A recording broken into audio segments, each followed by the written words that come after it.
here for this game as the world champions take on Cloud9. And I think Cloud9 got off to a bit of a rough start yesterday. I have no doubt they fixed it all, and they've come in today ready to take them down. Yeah, and I feel like one place I'm really interested in going into this matchup, specifically in draft, is looking at top lane, because obviously Aatrox has been the standout. When I look at Flandre, like of course Flandre can play the Aatrox, you would expect EDG to want to go towards that.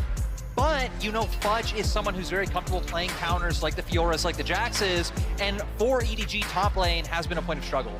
I also was very appreciative of C9's attempt at going for a more skill-intensive draft. I think that starting off confident isn't necessarily a flaw in of itself, but after seeing that yesterday against Fnatic, that didn't quite work out, I would personally expect them to at least steer away and try to get some easier win conditions so that you don't really run the same risk of does your first 15 minutes not go very well, you're immediately behind, and you're basically playing on the back foot the entire game. And to look over to EDG's side, they don't need to worry about the Yuumi. That one has been banned away. Thank you, C9, for that one. Don't have to deal with the cat on a book for this particular game, and that was definitely very difficult for EDG to deal with yesterday. But there is the Aatrox first pick that we've seen all over the place.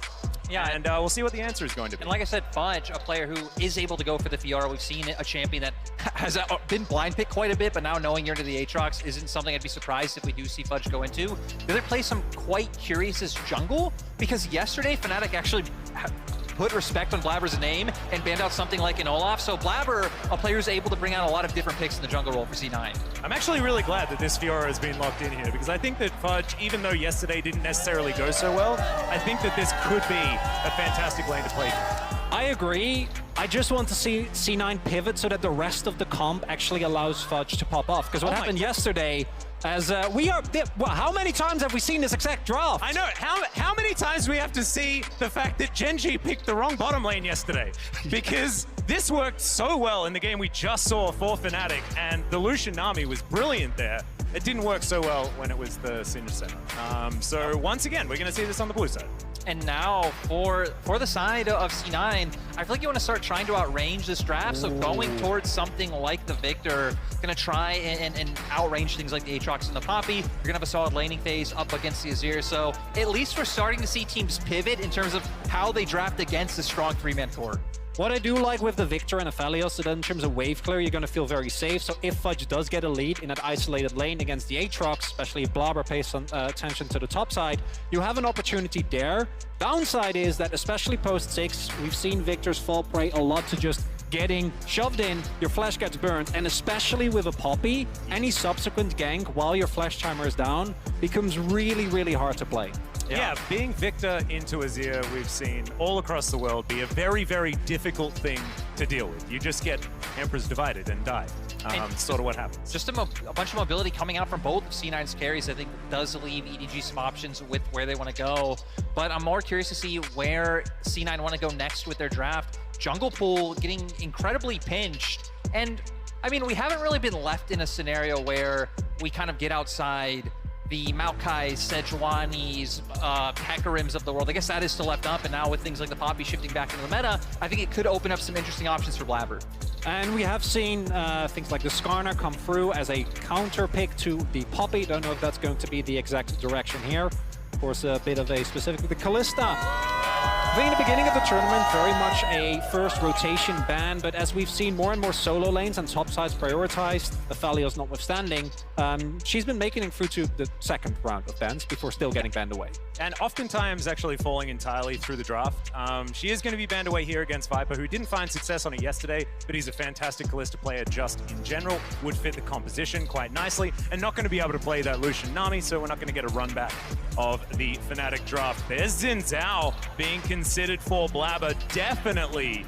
A pick that can influence the early game. You're going to be very happy about that if you're a C9 fan. And it's also something that can work well in skirmishes later on, right? Throw out the ultimate. Going to be hard to be able to lock him down, get damage on him. It's going to be able to provide peel for both Jensen and Berserker in team fights. Disengage too, going to be pretty important with that Crescent Guard, with the fact that EDG are already presenting a lot of ways, you know, a lot of things that they want to get out of their fight. But Viper is going to lock away the Jinx. Jinx, Thresh to be locked in here potentially for EDG. Mako going to bring that one out right after Carrier picked it in the game before. And EDG saying, well, scaling so far has looked pretty good in the tournament. We're gonna just follow that. Jinx coming back here again. Mako gonna be able to provide a lot of innate safety, and the front to back from EDG already looks incredible. If you can get to the 5v5s, you can have the Jinx with the range combined with Azir. It becomes really hard to find backline access, and especially with that Kench lock-in, I think C9 really gonna have to get Fudge ahead early. Yeah, 100%, because, right, I feel like we're seeing things like the Jinx pivoted into not only for scaling, but you hit on it a little bit, the range. This brings us back to Spring Split, where it's like, okay, Jinx are able to outrange the Aphelios, you're gonna outrange the Victor later on as well. They're gonna have an incredibly strong front to back. For the side of C9, I feel like you're also going to be relying not only on getting Fudge ahead, but also abusing the fact that Aphelios is a bit of a better mid-game with things like the Gale Force to just try and find that outright burst. And of course, having the Xin setting up for that well with the early pressure it can provide. Yeah, this is definitely looking like it could be interesting as the game goes on.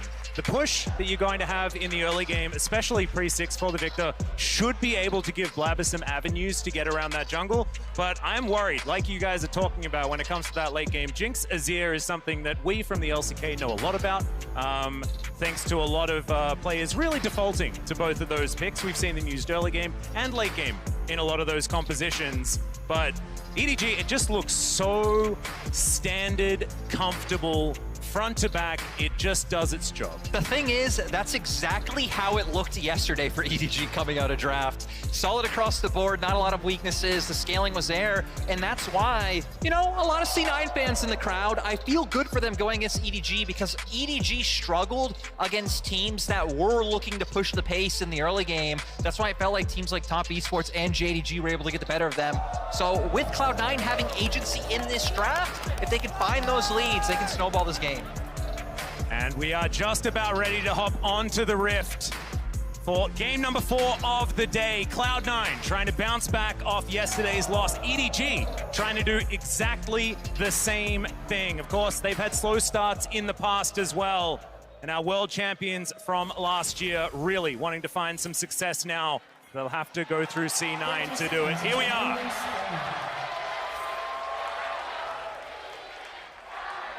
And looking at the early game, I mentioned earlier, I would love to see some attention paid to Fudge. I think that looking at the rest of the map, it can be quite hard, especially as long as summoners are still up to get a good angle on either Viper or Mako or on Scout. So trying to get Flandre behind, trying to make sure that Fudge actually is able to leverage the matchup, unlike yesterday where I don't even think it was Fudge's Fiora's play specifically, it was more how the team played around it and how they kept opting in the team fights with a Fiora, and they weren't really in a position to get anything out of that. Yeah, and especially because both drafts do look pretty slow in the early game, right? That, for me, it's a lot about setting Fudge up and then transition that is Mako. Yeah, Hook already connecting here. Just sending a message more than anything else here for Mako. Not going to go over that wall, don't think. Which, probably for the best. Yeah, I'd say so.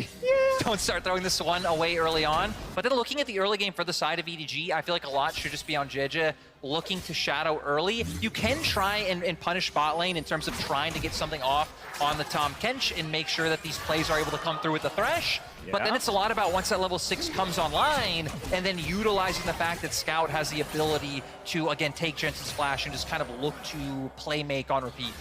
Yeah, we're seeing already that EDG playing pretty aggressively here towards the bottom side. Of course, this is a bit of an age-old matchup, the old Aphelios into the Jinx, something that we haven't had to talk about for quite some time because we've been stuck in Zeri Sivir purgatory for quite some time. Thankfully, we are now out of it and back to an old purgatory that we used to deal with many moons ago. Mako going to miss his first hook. Can't hit all of them.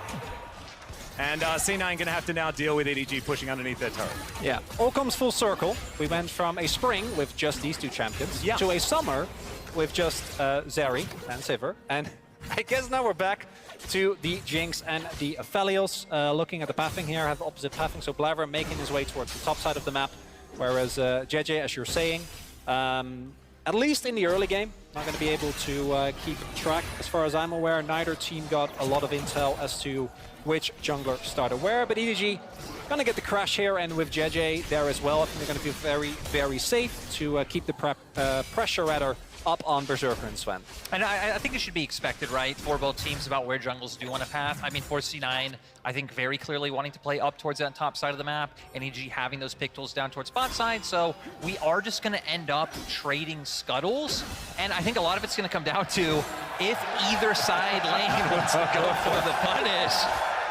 There we go. Cool guys don't look at explosions. And some shellfish for Blabber. So very happy is the C9 jungler. JJ also going to pick one up for himself as Scout could be in trouble. Blabber trying to get in there, but thankfully some shifting sands are going to be available there, and Scout makes it out just fine. JJ not even needed, as Death Ray doing some work here, as Jensen is making sure he keeps the pressure up onto Scout. And I do at least really like that Blabber is looking to use these opportunities. Only having his crowd camp up, so not too much available. Look for the play mid. Scout, of course, able to get out of there. And if you can try and set Jensen up for a back, considering he does have that mana bar low, and then come back to lane, and again, kind of assert that dominance with the E, get the push going, and really open up Blabber to look for options in terms of controlling either side of the river. And with how low action thus far we've been, I wonder what we're going to see in terms of setup around the early objectives. First Drake coming up soon, and I do remember Lyric talking to both you and Dagda a lot about how much the LPL prioritizes the early Drake, arguably much more so than our team, and I wonder whether that's going to be the case here for EDG as well, because while I think that they have a pretty easy way of finding priority in a lot of their lanes, actually winning an early skirmish against the power of something like Xin Zhao can be quite tough. Yeah, I think it will be quite hard. For EDG, I think it's about getting that vision down, spotting where Blabber is, and then using that prio coming out from your bot lane 2v2. But you can see C9 not going to want to let that happen. I already like that they're hovering towards mid and trying to cement some control bot lane themselves. Yeah, Berserker getting a bit of gravitum onto Viper there, but the backup not quite arriving in time to get anything done. I'm glad that you mentioned the Dragon, gentlemen. Of course, C9, another team that does very, very much enjoy killing dragons. They did a lot of it during the summer split, so we'll see who's going to be able to get their hands on it. But like you say, I think it's going to be a bit of slow burn. And when it comes to late game, I think it's a really interesting discussion because Fiora exists in this game, and she is always a late game win condition. I find it so difficult to talk about scaling when she exists. And the interesting thing there is that both teams engage, I think, is relatively lackluster as long as you can keep track of specifically the Poppy and maybe a Mako hook, but especially looking at C9, it's quite a tough one. It's JJ. Yeah, it was seen on vision there, but the Emperor's Fight is still going to land. Jensen holding onto his flash, uses it now. Blabber in position. Can he stop this? As the gravity field's fantastic defensively, Whip becomes lightning. JJ, oh no, auto attack was cancelled! Could be in trouble, but Jensen is likely to go down first. There is first blood to the EDG mid laner, and Mako has made his way up, waste no time. Instant flash, and that's a double. And it almost was there for the side of Cloud9. Jensen able to escape, but sadly Blabber not able to finish off the kill. Scout able to go for the turnaround, and great 2-0 start for EDG. And we talk about this being... It starts slow, and all of a sudden, what looks like initially, I think, quite a nice setup here with Jensen getting shoved back. He stays alive for a really long time. JJ crucially doesn't find the wall, and then Blabber comes in, and you're thinking, he's done it. Yeah, it looks like he had it. W does connect, and then not able to go through in the end because of the ward going down. Scout the whole time, though, was just hammering away on Jensen. Flandre making his way down. You could see in the mid lane, even Mako had the roam over because they had pushed, and they commit so much to get this kill coming through. I like that Flandre did hold on to his flash, though, so we'll be able to keep up with that one. And again, now EDG in such a great spot. When we were hitting on earlier, one of the plays you have available with the Azir once you get post 6 is what we saw them do, right? Go for the Empress Divide, throw Jensen in. Jensen now not having flash up, Scout still holds on to his, and now already making his way to a lost chapter. This game has all of a sudden become a lot more difficult for Cloud9. However, this Dragon should be going their way. Cloud9 with the Cloud Drake, very fitting. And that will be taken down. Success. So, next one going to be an Infernal. I would hazard a guess that we're going to get Hextech as the final soul. Anyone who agreed with me with the fact that Cloud Drake will be killed the most here at Worlds, I apologize wholeheartedly for suggesting it. Oh yeah, I fell for that one. Tech is destroying right now. It's very, very difficult to deal with. I think because Flowers did the same thing, and he had great logic that either it is and he is right, therefore he wins, or it is not, but I'll pause. Yeah, there is a fight. There is going to be an Empress Divide in the mid lane, actually. Oh, I love that. Scout picks up his third. Oh, man. EDG off to the races and then some. And this is exactly what we were talking about with that Victor into Azir matchup. They know Jensen's flash is down, so every single time, Scout just shoves in the wave, says, hey, guys, free kill, and they take down the Victor. I also love the move from Flandre because I think Flandre looks his best when you're just able to push the wave and kind of have an uninteractive laning phase and look to supplement his team. Okay. Flandre, great team player. We saw there able to make his way towards the mid lane. So hey, if he isn't locked in that 1v1 with Fudge, things are looking good. And I mean, I joke because we have some players like that in the LCK as well that like to skip lane, but it's the, I think, map play that EDG is showing here and finding early proactive leads for a team that I think by default is expected to do exceptionally well once we get to the later stage of the game, especially with this draft, is looking a bit rough for C9. I also find it very strange that we don't see that more often. The use of the Emperor's Divide and then the heroic charge, to do that Albus Nox Luna, as I like to call it, as they did many, many years ago with the Anivia Wall. It's a throwback. It does the same thing, but just not using that opportunity. Blabber trying to go for Flandre here, who's still sitting on Flash. Umbral Dash also there as well, as they do have vision on the Xin Zhao as he clears out that ward. And C9 just going to clear up this top wave. It looks like they're out of the woods for now. Yeah, Blabber trying to find the opportunity, but I mean, with the amount of control that EDG have, it just feels so hard. You see a good amount of vision in River right now, and for C9, it feels like you kind of have to just end up giving up this Herald and playing for some of those first items to come out. We already hit on a win condition for C9. Could be something like once we get Gale Force on Berserker, playmaking potentials there. We know once Fudge gets his Mythic as well, he'll be doing incredibly well in this top lane matchup. Yeah, EDG not having to invest anything bot side in order to get their Rift Herald, so everything working out very, very nicely. Being able to just have 3 people take away the Rift Herald, utilizing all of this tempo that they have. Empress Divide, there it is, one more time, and we get it again! JJ's just having a great time here as Blabber comes in. Will Punish picks up the shutdown as well as Mako's here. So not going to be able to get a next Sven. that, but there is a Lantern, takes the ride to get out. I thought the Kench was going to do it. Saw him waddle up. But this is, again, EDG just playing a textbook game as Viper. Gonna get chunked, but Berserker not having enough damage. And I think specifically with champions like Azir, that even into something like Victor with a lot of wave clear, you get a big lead, your poke becomes so oppressive. So with the early Mythic, now Jensen is just continuously forced underneath his turret, and that makes it so much easier for EDG to play the rest of the map as Fudge. Flandre chasing him down. Grand Challenge is going to be issued, and Fudge just gets himself out of there. So, does have to use his R button, but holds onto the flash. Should be absolutely fine. As we check this one out one more time, really good for C9 to be able to actually get that shotgun. Man, I just want to know what Jensen did to them. Like, the fact that they keep finding the repeat play feels so bad. Blabber, though, throws out the W, then follows up with the flash to be able to connect, is able to get the kill across. But, I mean, EDG in such a dominant position, and interestingly enough, it not coming from their bot lane. Yesterday, they weren't able to leverage that strength going against T1, and then once again today, opting into scaling and playing more through their top side. I'm a glass half full kind of guy, at least with that shutdown going to Blabber. The gold is not looking too bad. I thought it was going to be worse. They have the Drake lead as well. There's an angle there. Objectives are extraordinarily important. I agree with you, New York. I reckon C9's definitely still in with a decent shot. They just have to contend with Scout here in this mid lane, who is very, very powerful as this is here. Also now picking up some plates for himself. And so it's only going to go from bad to worse as far as that particular matchup is concerned.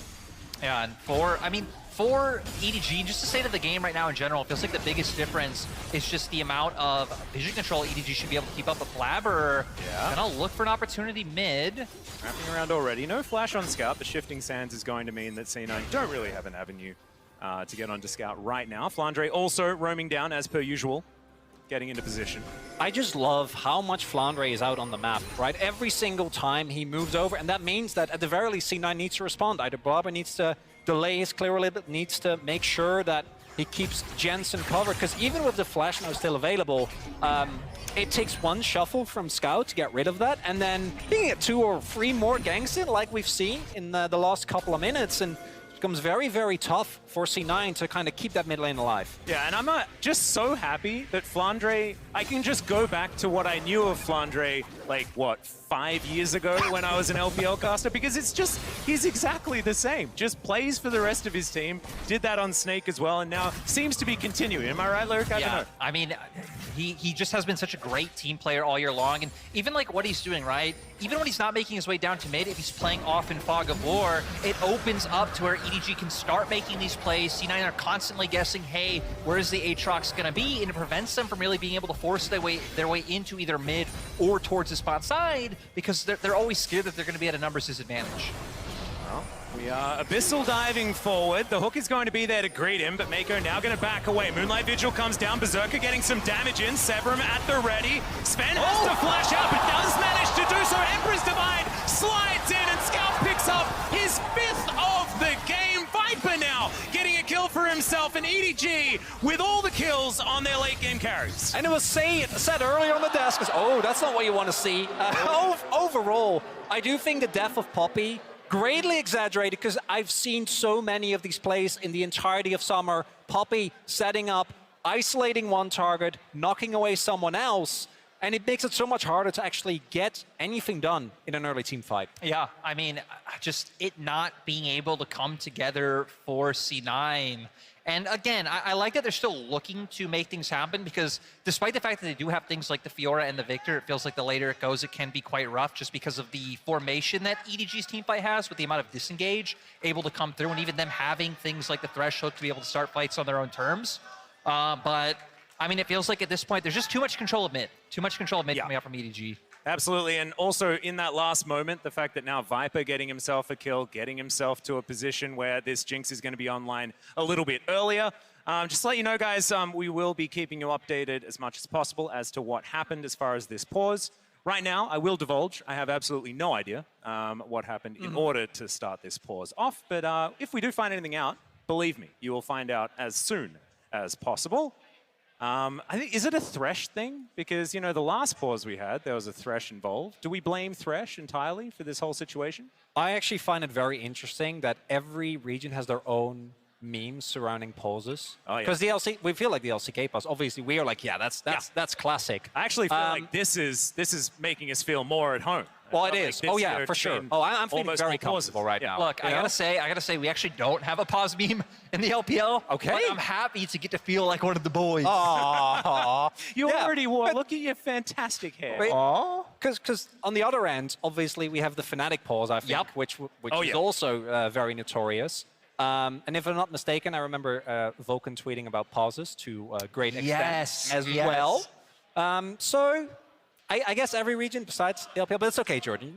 Right now, you're a part of our desk. Yeah, it's okay. We can teach you the way of the pause. It's absolutely fine. We, in fact, made an entire video for our... We did. Not our last finals, but the finals before, just in case there was a pause. There wasn't actually a pause, which was very unfortunate, because we did have this video prepared. I learned how to say pause in Dutch, because we were told that we should probably do that. You did a good job. Thank you very much. You're welcome. You're very good at the Dutch accent. I wonder why. I wonder why. Fascinating. But we still haven't figured out why this pause exists right now. Normally, I peer over to see, you know, who's getting the attention, but I can't actually see it from here. I was going to say, it's a little bit unfortunate. It's tough.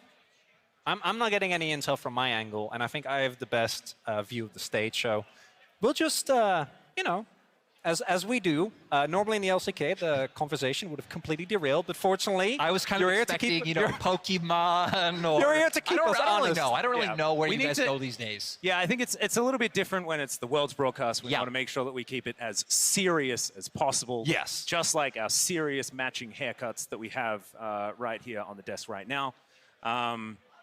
But as far as this game goes, I think that it's probably good that C9 get a little bit of a mental reset here. And even though they can't discuss any strategy for the game or anything like that, being able to take a bit of a mental step back and then trying to make the most of what is a pretty uncomfortable situation, even though we're still within touching distance gold-wise, it's just looking at sort of the state of the game that can be the problem. And going back to the game for a little bit, even though, as we often joke in the LCK, we don't always.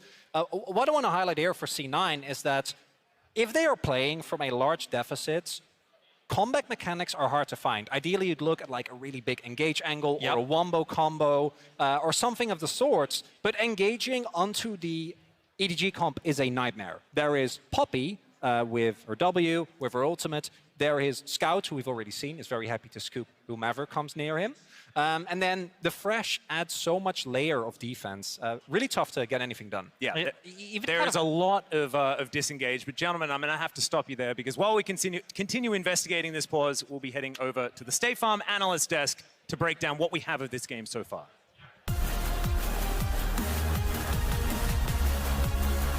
Thank you very much, Atlas. We're back.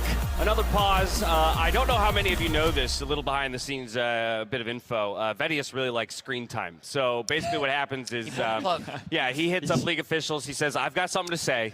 I'm going to need you to pause this game so I can get up there and espouse some knowledge. So now you put me on the spot because I was like, Vedius, you have no knowledge? You want to say? Oh. I'm like, well, everyone, hello, I'm Welsh. I speak another language. Also, Cloud9 is, in fact, getting obliterated right now. Yeah.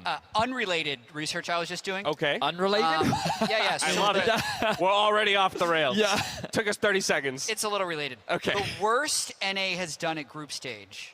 Oh, we're going there. No. Okay. I asked this question. I asked this question in the green room, right? Is that I think a lot of people, play was going badly?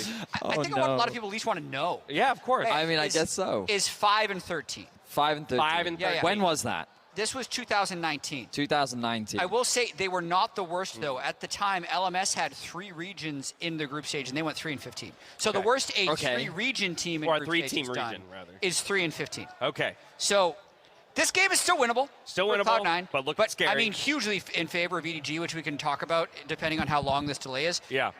But yeah, Vedius is doing some quick math. Dash has an update. Yeah, speaking of, I'll give you the real update on why it is we're sitting in a pause. Tournament officials are investigating currently, but Viper is experiencing an in-game issue, and so it is a problem on the EDG side. We're going to go ahead and get that resolved as quickly as possible. Once I have more information, I will update you all at home a little bit more. Vedius, you're doing some quick math? he's doing some quick math. I was literally writing down 5:13. Oh, Yeah, not doing any math. I wasn't doing any math. I was just writing it down, taking notes. I was taking notes. That was MSI, my friend. Take notes. Wait, that was MSI? I thought that was Worlds. No. That was the slogan. MSI was take got notes. me. How did you forget that already? Come on. Quick maths. Yeah, do There's it. a lot of games left. Yeah. So the worst NA has done is 5 and 13. They're currently 0-4, right? Yeah. Yes. So you need 9 more losses. Which would then you'd have to be 5 and 9 to match it. And if they lose this one, it would still be 5 and 8, which is like super doable to not be the worst. Okay. Super. What sort of perspective is that? Yeah. We're just like, guys, I know it's bad, but. So somewhat unironically, I will say in 2020, NA started really poorly. That was the 0-6 TSM year, but also TL started 0-2 and FlyQuest started 0-2. And literally every interview question any player ever faced was, man, why does NA suck so much? And like, why are you not winning, et cetera, et cetera. All right, I got to jump in here because it was a shorter pause than we expected. Tournament officials have reviewed the footage, determined that the performance Viper was experiencing was within limits. They have informed the player who has accepted, and we are now resuming the game. Back over to you, Atlas. Thank you so much, gentlemen. Fantastic that we got to give Vedius some screen time, especially when he's had such a great day today. And here we are, back with EDG versus C9. So, something seemed like it was going wrong for Viper, wasn't actually going wrong, or not going wrong enough, and we are now back in. And it didn't look like it was going very wrong. Like 1-0-1, Kraken Slayer completed. Jinx is probably having a great time. Yeah, for Viper in a really solid spot, especially because, again, he's going to be the big defining member. The later we go on the game, kind of going to be the highest range champion, especially once you get something like a rapid fire cannon coming on through. But I feel like the key thing is, right, we've had EDG sitting on item advantages for quite a long time. But now with things like Divine Sunder coming out in top lane, the Gale Force finally hit for Berserker. C9 potentially going to be able to start looking for angles. I feel like definitely going to need a cross map. We can already see EDG getting control of the bot side. With Blabber up towards top, Fudge heading there now, may be able to start looking at those plays. Yeah, and the thing that I find really unfortunate here for C9 is that if EDG are able to just stack up Mountain Drakes, any sort of win condition just becomes so much more difficult. And yes, Fiora does some true damage and things like that, but there is just no way that you ever win a team fight against this team, no matter what happens, really. You start stacking them up. But Slow comes through here from the riposte. There's a grand challenge. The flash to come through it with the ulti from Blabber as Flandre is going to turn up. Scout just keeping his distance. Super Mega Death Rocket will be included, and Flandre locks down the C9 jungler, and now they're looking for even more. That Q hit for a lot more damage than I was expecting. And EDG will scare C9 away. And it's an attempt from C9, but EDG turn it around. Unfortunately, killing a Fed Azir with Summoner's Ultimate and Crown of the Shattered Queen. Upgrade to Sven. Yeah, that's the special delivery, and Mako's the one that picks up the kill in the end. The Catfish, not exactly that tanky right now. Flash does Mako, and Flandre is gifted another one. That was such a huge hook coming out for Mako. Cloud9 just not being able to answer back. Full control of topside. Jejit taking the Herald. And Berserker gonna do his best to look for bot. And I didn't want to say it, the desk went there, but I can say it now. C9's getting clapped. EDG just firing on all cylinders. I reckon they could win Worlds. Oh, hang on. Oh, hold up. Very recently. Yeah, Scout, he was kicked back, and it was a cute play. It was a cute play from Blabber there to try, and of course, trying to get some kills on a Scout here is a smart idea, but this is, yeah, EDG too far ahead. And it's one of the things where EDG were actually already rotating members up because Herald was the objective coming up on the map. I mean, Scout able to buy a lot of time, and then here, actually no time. Well, if at first you don't succeed, try again, and this time bring more friends. Oh. I don't know whether it's going Save Scout's life! This Thresh has been everywhere this game! Oh, this is just getting painful. Every time that C9 tried to get a collapse, Scout says, is that all you got? NA, I am sorry, but it looks like T1 pissed EDG off yesterday, and they are taking it out on Cloud9. Oh, they absolutely are. And also, Mako is showing Carrier what to do. Like, this Thresh play is definitely the best we've seen today. Too soon, Atlas, too soon. I had to do it otherwise. Oh, no, you're right. Super Mega Death Rocket is going to sail by majestically, picked up by Jensen here on his way out of the fountain. He's going to just gets a Band-Aid, goes back to Boris, purchases a Band-Aid. He's going to be absolutely fine. Then he's going to get out onto the Summoner's Rift, and it's not going to be as fine unless C9 can find themselves some sort of miracle here. JJ stealing away this blue buff, giving it over to Scout, who has had just everything. Shadow Flame now completed, and Azir, man, he is just doing wonders. I swear, this top side of the map, the Aatrox, Poppy, Azir, it's unbeatable. Oh yeah, I mean, we're gonna Unless see. it was yesterday. This is gonna start. I mean, you know, maybe the Senna Singe not to play, but for EDG, you just cannot let Scout have this champion in my mind, performing so well on it here in today's game. And honestly, being a full item up over Jensen in the mid lane, we just saw them drop the Herald, so getting even further ahead in gold, it sets them up for the pressure with C9 being pushed in to start up the Drake. And as far as Dragons go, if it wasn't hard enough for C9, with Fudge being very far behind, their composition having a really tough time in general playing against the extreme range that is available from EDG, and them having a relative lack of hard engage, they're also stacking Mountain Dragons. And if you thought EDG had leeway before, if you get a couple of those, actually killing someone who's caught inside is just going to become impossible. No, Fiora does true damage, Chronicler.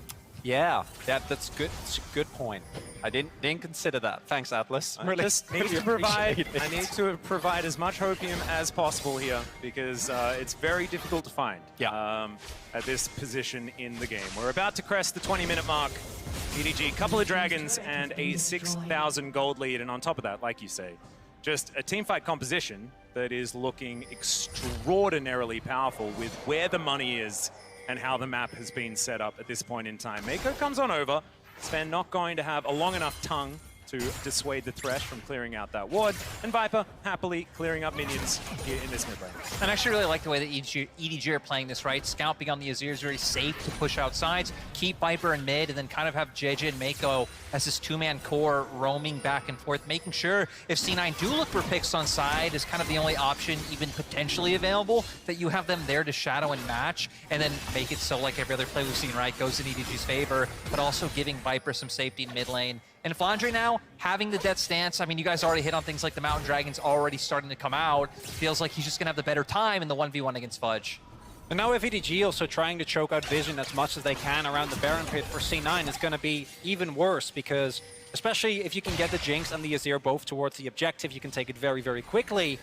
And for C9, you have two choices. Either try to walk through Fog into an EDG, which seems like kind of a disaster. And even if you do get there, is JJ going to have his ult? Are you actually going to be able to find an angle in as Hook is found?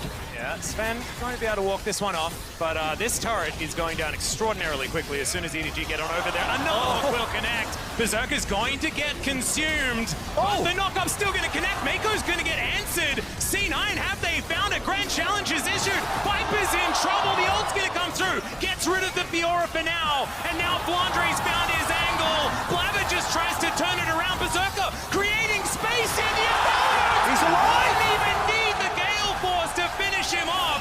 And now EDG are on the run. I have no idea how C9 managed to find that. EDG slightly overstepped. The knockup comes out from Sven. Fudge able to make his way into the fight. And then honestly, Flandre kind of going in by himself, kind of misjudging how much damage he'd be able to get onto Berserker. And crucially, at the beginning of that, Flandre was making his way over. He felt good. Look at him. He's getting a free turret inside. And initially, it looks like Mako, he is just looking. But the moment he goes down, after the ultimate from Berserker, that's where C9, and credit to them, smell the weakness. Without the Aatrox there is a definite possibility you are a man up, but with Mako already being down. And Flandre, as you pointed out, going in basically alone, doesn't find the backline, doesn't find the resets, and goes down. Yeah, and the riposte was absolutely fantastic from Fudge as well. Not only did he avoid all of the damage, but managed to keep the Aatrox still for long enough for Berserker to just kill him. Really fantastic play here from C9, but they're going to need more of that. Yeah. They're going to come back in this. And, you know, looking at it, right, doesn't really change the state of the game, but the fact that members of C9 now able to hit 2 items, Fudge now able to pick up the Hydra, we can see Bloodthirster now picked up from Berserker as well, definitely hitting some of those key mid-game spikes is Blabber. Hook's going to land. Chomper's not going to activate, though, so the Xin Zhao will be able to make his way out. And gets on over, we'll clear out some Krogs, and otherwise everything is going to be fine. And I think Sven is going to be so important here for C9. You saw already that the Devour, very, very powerful in these fights. If someone gets hooked, if someone gets engaged on, and that could be a way that C9 find this miracle that we're looking for. Keeper's Verdict going to get charged, but just JJ being a bit of a helicopter, zoning the rest of C9 away as the inner turret is going to get taken. Blabber may have stepped a little bit too far forward, but thankfully the Poppy not quite fast enough. Really liking the Bloodthirst here from Berserker as well. Playing into Viper now with the rapid fire cannon finished, as well as Scout, who obviously very fat, has been the entire game. The additional sustain means that you're actually able to stay in fights as long as you can get a wave, find a jungle camp, or at least get something. And that might give C9 another angle. I do think that as more dragons are going to start coming through, opportunities like they just had are going to be so much harder to find. Exactly, and I do feel like EDG are going to need to be a bit tempered, because if they keep looking for those pick potential themselves, right, Mako going in for the hook, Scout dashing in, trying to find the Emperor's Divide under C9's turrets in like their comfort zone, it's going to set up opportunities for C9 to find those picks. But if EDG just play for things like the neutrals, it's so hard for C9 to walk into the comp that EDG have. And with the control that EDG have of the map as well, it isn't really an opportunity for C9 to go for a steal. As Blabber, he's just going to walk it. Yeah. EDG, a little spread thin. Apparently, if you just walk up to the pit, that's how you manage to steal it. As Riposte is still going to be able to find a bit of a stun there, as another ult's going to get channeled, but JJ is going to cancel it. Now the rest of EDG will join. So, EDG looking to lock down Soul Point. Hook is going to connect, but there's another Devour for Sven. All right, the Poppy's going to be able to take down the Drake, but can they win the teamfight is the question this time. Flandre once again going to get stunned up. The Hook will connect, and it's going to be Fudge punished this time around. And honestly, it looked a bit dicey for EDG, like they didn't expect C9 to contest, but still EDG able to make the turnaround. Mako once again finds the hook, and it looks like Barons on the cards for Edward Gaming. All they needed was Scout's teleports, and yeah, initially, as you pointed out, Atlas, Blabber just walks up and is like, what's going on? Where is everybody? Am I gonna get this dragon? But response from EDG is immediate, and now Blabber does have Smite, does have Flash, but no, not happening.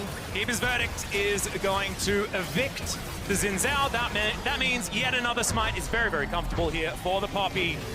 Going to be able to secure it. Secret Agent Poppy to secure both of them, one after the other. Let's check out this fight one more time. This hook, just amazing from Mako. Yeah, great from Mako. Forces out the ultimate to come from Sven, but C9 feeling desperate. Look for the engage. A fair amount of damage actually done by Jensen and Berserker at first with the burst, but this hook on Mako, Riposte was already down, and just allows for the pick on Fudge to come through.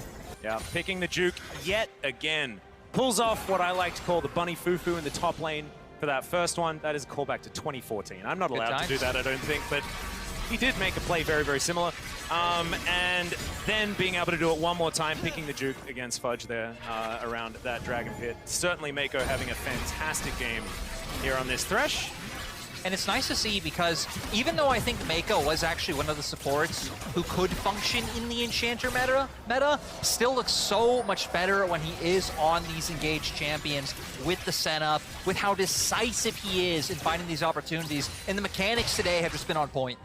He's just looking incredible, and I'd say, barring that one mistake where they got a little bit over-enthusiastic, EDG as a whole has just looked a very far distance removed away from C9, who, again, went for a draft. I think it was better than yesterday. There were a little bit more opportunities, but with how the early game went, none of them came to fruition. And they're on the verge of going down 0-2 here. We're going to have to need to see a really big adaptation, because otherwise, I think they might keep running into the same trouble. Yeah, and ever since that slight overextension, you've noticed the complete change in the play from EDG. It's like they found the line, and they're like, all right, we don't step over that one again. And we just... We respect it. Yeah, very calmly and collectedly cross some I's and dot some T's. Hook's going to connect, yet again, denied by the Devour. But that is a long cooldown that now won't be available. Also, not going to be able to get any value out of the huge shield you pick up from that one as well. As Scout just happily chilling inside C9's base right here. And EDG just looking to knock this one down. C9 don't seem to have any sort of answer at this stage. And oh man, these rockets are really starting to do some work. Viper, I feel like it's too early for the Jinx to really be online right now, but he is starting to do a whole lot of damage. Now, those autos are going to come through. Sidesteps on the Riposte. Super Mega Death Rocket will be exactly that. He gets excited, but the Crescent Guard's pretty good there from Blabber, just not quite eventuating to too much. Jensen picks up that one kill. There's the Emperor's Divide to just sweep up Berserker. And now C9, the ace, I think is going to get completed, as the 2021 World Champions will claim their first Nexus of the group stage. C9 denied this time around, but man, EDG just looking dominant this game.